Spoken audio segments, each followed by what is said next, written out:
గత 2 రోజుల క్రితం డెక్కన్ సిమెంట్ ఫ్యాక్టరీలో జరిగిన గొడవలో మొత్తం 15 మంది నిందితుల్లో 14 మందిని పట్టుకున్నామని హుజూర్ నగర్ సీఐ చరమందర్ రాజు చెప్పారు.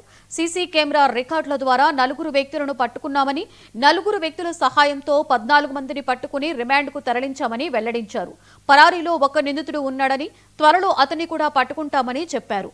శాంతి భద్రతలకు విఘాతం కలిగిస్తే ఎంతటి వారినైనా విడిచిపెట్టేది లేదని సీఐ హెచ్చరించారు. డెక్కన్ సిమెంట్ ఫ్యాక్టరీలో జరిగినటువంటి అల్లర్లకు సంబంధించి పోలీసు వారిపై చేయి చేసుకున్నటువంటి వ్యక్తులకు సంబంధించి ఈరోజు ఒక 14 మందిని రిమాండ్ చేయడం జరిగింది. ఇలాంటి వ్యక్తులు ఎంతటి వారైనా సరే శాంతి భద్రత విఘాతం కలిగించినట్లయితే ఎట్టి పరిస్థితుల్లో వారిని వదిలిపెట్టేది లేదు. అదేవిధంగా డెక్కన్ సిమెంట్ ఫ్యాక్టరీలో వివిధ రాష్ట్రాలకు చెందినటువంటి జార్ఖండ్, ఉత్తరప్రదేశ్ అండ్ వెస్ట్ బెంగాల్ మరియు ఆంధ్రప్రదేశ్ రాష్ట్రానికి వ్యక్తులు అక్కడ పనిచేస్తున్న క్రమంలో 27వ తారీఖు నాడు ఉదయం రోజు ఫ్యాక్టరీలో గొడవ జరుగుతున్న విషయం పాలకిడి ఎస్ఐ గారి సమాచారం మేరకు వాటిని ఆపడానికి వెళ్ళినాడు.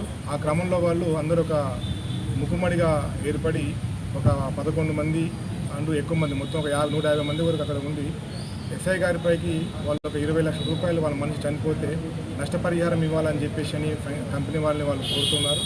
ఆ క్రమంలో మీరు మాట్లాడుకోండి, ఏదైనా ఉంటే కానీ ధర్నాలు గిర్నాలు చేసి కంపెనీకి అయిపోయి వెళ్ళొద్దు అని చెప్పి ఎస్ఐ గారు చెప్పే క్రమంలో ఎస్ఐ గారు వస్తే మేము అడిగే డబ్బులు మాకు ఇవ్వరే మన ఉద్దేశంతో వాళ్ళు ఒక పెద్ద రాయి తీసుకొచ్చి ఎస్ఐ గారు ప్రయాణించేటువంటి వెహికల్ పైన వేయడం జరిగింది.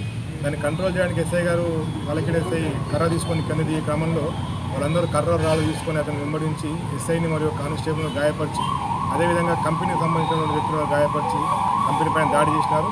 వాటిని మా సూర్యాపేట జిల్లా ఎస్పీ నరసింహ ఐపీఎస్ గారి ఆదేశాల మేరకు వారి పర్యవేక్షణలో 3 టీములుగా విభజించి 3 ఎస్ఐల ద్వారా ఈరోజు 14 మందిని పట్టుకోవడం జరిగింది. వారి న్యాయస్థానం ముందు ఆధారపరిచి కోర్టు ముందు మేము వాళ్ళని హాజరుపరుస్తున్నాము. అదేవిధంగా ఎఫ్ఐఆర్లో ఉన్నటువంటి 11 మందిలో ఒక వ్యక్తి మాత్రం అబ్స్కాండ్లో ఉన్నాడు. అతన్ని కూడా మేము ముందు హాజరుపరుస్తామని చెప్పి. నిర్మల్ జిల్లా బైంసా పట్టణంలో బంగారం అమ్మకాలు జీరో ప్రతిపాదికన